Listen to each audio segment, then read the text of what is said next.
Hi, welcome to Everything Outdoors. Can I help you find anything? Hey, yeah, can you point us to the camping gear? Sure, aisle 2. Snowboarding? Just bought a new Nissan Pathfinder. It's got intelligent 4x4, and we want to hit the backcountry. Aisle 18. And the boats? Are you sure you can do all this? Up to 6,000 pounds towing, we're good to go. Oh, where's the scuba gear? Return to rugged in the all-new 2022 Nissan Pathfinder.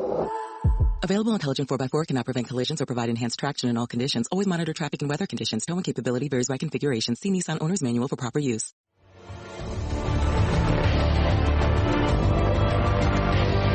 This is CBS Eye on the World with John Batchelor. Here's John Batchelor. This is CBS Eye on the World. I'm John Batchelor. Simon Constable, reporting from Barron's and Forbes and Wall Street Journal and other distinguished publications from Scotland, has, in the August of 2021, transported himself to the south of France because all of Britain wants to be or is in the south of France. Despite the virus, despite the shocking headlines from Kabul, the light, the weather, the French people, the food, the ambiance, the flowers, everything says Britain goes to France. I begin, however, with the news that is mixed with everybody's holiday season.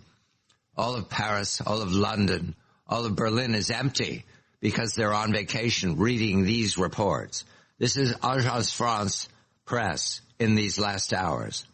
France on Wednesday said it evacuated almost 200 Afghan nationals from Kabul overnight as the international community steps up airlifts despite the chaos and frantic scenes on the road to the Hamid Karzai International Airport as Afghans desperately attempt to flee the country 3 days after Kabul fell to Taliban control. Simon, a very good day to you in France. The president of France, Emmanuel Macron, running for election again, has commented that the crisis in Kabul requires the French to participate in the evacuation, to offer refuge to those who have worked with France in the past over these many years.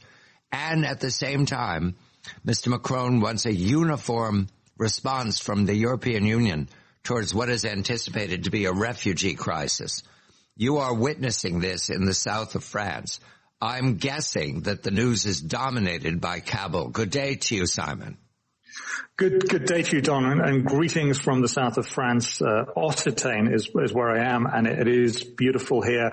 And yes, you are right. If you walk around any newsagents or supermarket, you see front pages. It's Kabul all the time, everywhere, on every front page, and it's obvious, and it's clearly got everyone's attention here. It is a major event. The French reports right now are that the French ambassador is still in Kabul at the airport, and also not at the airport, at the embassy, because the French embassy remains open and has become a collection point for people seeking a way out. We can't solve this. This is fog of war. So we're going to turn to the reporting outside of Kabul, especially in Great Britain and in France, but also the markets, because while this is going on, we're in the midst of the Delta variant and what has come to be understood as the Delta pause. Simon, let us begin with Scotland, where you were recently, because the weather changed every 20 minutes in Scotland. I'm sure you can recall that. I can recall that. Freedom, yes, the weather never changes in the south of France in August. It's always perfect. All right. Simon in Paradise, reflecting upon planet Earth from Edinburgh's point of view. The Scottish government, led by Nicola Sturgeon, declared Freedom Day some days past. I believe it was the 9th of August, a week plus past now.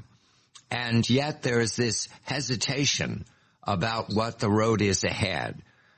Is there clarity now for the people of Scotland, for recovery, for going back to school, for returning to the office? What can you tell us, Simon?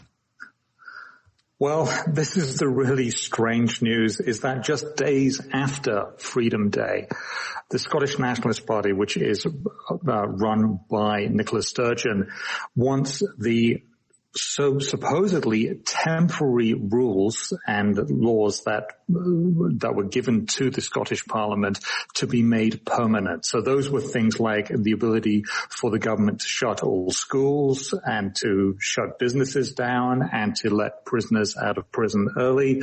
All of those things and the things like, saying to people, you've got to wear a mask or you don't have to wear a mask. They want that permanent. And that really flies in the face of freedom. In fact, it's the opposite of freedom. It's basically the government is going to dictate what you do. We have a long tradition in the United Kingdom of you can do anything you want unless the government says you can't. And under COVID, you could do nothing unless the government said you could. And they want to make that permanent. And that's a big turnaround. And that's not freedom at all. That really is the opposite of it. And I think maybe we can say it's kind of, shades of the Taliban in the heather. And as you know, Scotland has lots of heather. That seems to be what it's like. I'm not saying it's exactly like that, but it's that direction. Is the public sympathetic to the alarm that the Scottish national government is expressing? The reason I ask that is in London, there's a mixed picture, but certainly all of the prejudice is for staying open and opening the more, despite the variant, despite the imminent return to school. Does the Scottish public support Nicola Sturgeon? Well, at the last election, the Scottish government supported Nicola Sturgeon and the Scottish Nationalist Party, and they did so really quite resoundingly. It wasn't as big as the previous election, but it was still a pretty big swing in their direction. I would say that this will really kind of upset a lot of people who wanted freedom, who want to be able to get out and live their lives again. I really don't think this will sit well with the general public in Scotland. It certainly isn't going to sit well with the English if the government in Whitehall and Westminster wants to get the same permanent powers. I think that will sit very unfavorably. But yes, I think it will be seen that this will be a popularity blow to Nicola Sturgeon in particular and the Scottish Nationalist Party in general. Let's go to the south of France, Simon, just a moment now. In your visit, you're at Lautrec, which is not far from Toulouse. I observe that the sunlight is different, Simon. We can joke about the south of France, but what's your impression? And where are you exactly? What is the building you're in? I'm in a place called Chateau de Bramatort. It's a chateau that appears to be about 800 years old. It dates back definitely well beyond the Protestant Catholic wars of the 1500s and times when, the crowns of various parts of Europe were wanting to battle for more control or at least stop getting less control. It's an absolutely beautiful building. It's supposed to be haunted. I've not yet met a ghost, and I hope not to. But it is stunningly beautiful, big stone, thick stone walls, airy rooms, large rooms, and fantastic sunlight. I mean, it's actually bright most of the time, and outside there are sunflowers everywhere. I mean, it's the height of the sunflower growing season now, and it's just patches of yellow just blasting out of the fields in a way that is just truly tremendous. It's absolutely amazing. It's also where Toulouse-Lautrec, so it was called Henri Toulouse of Toulouse and Lautrec, and he was the artist who painted the Can-Can Girls, which is very, very famous around the world, and he came from here. And you can see the inspiration around this building would be enough for anyone with an artistic temperament to sort of want to get out and paint and draw and do all those sorts of things. In other words, you've wandered into paradise. I understand that. And also the French people, how is it for them? Are they buffered from the virus, Simon, in your measure? Is this area exempt in any fashion, given all the tourism? No, this area is not exempt in any way. It is actually ground zero for France for the Delta variant. It's really quite bad in this area. So I just went to a supermarket to get some food. I wanted to get in and out as fast as was humanly possible, while at the same time being polite and negotiating the language. But that was achieved, and I don't think I caught anything, although time will tell on that. But the French seemed pretty happy.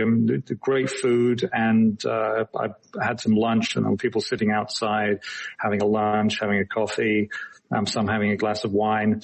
They seem like a happy group of people, and who can blame them? If you got good food and good weather and you got a roof over your head, what's not to love? What about shortages, Simon? I report that my colleague, Joseph Sternberg of the Journal in London, now and again finds shortages in his grocery store. For weeks now, he's darted in there at random times because there's no milk. Most recently, there was milk, although people were buying it quickly. But there was a diminution of offerings in the shelves, a sense that things were not evenly distributed. Do you see anything like that can you tell anything like that in the grocery stores? Well, I have a disadvantage in that I've only been to the supermarket once. So if I'd been more than once, I would be able to see any changes. However, I will tell you this, the shelves looked stocked to the gunnels, filled. There was no spare space on the shelves in the supermarket in any way. It did not look like they had a shortage of anything at all. So there was, loads of coffee, loads of fresh produce, loads of meat, loads of milk. I mean, there was nothing missing. And that's actually quite a sharp contrast with what I was seeing in Scotland, where when you went into a supermarket, you would look for, maybe you're looking for avocados or something, and there'd be 3 left. And I don't mean 3 types, I mean actually 3 avocados. Here, it's cup runneth over. So it seems to be, they seem to be doing quite well here. We're turning to the markets next, which is Simon's day job, although he's on holiday in the south of France. Doesn't that sound wonderful, Simon?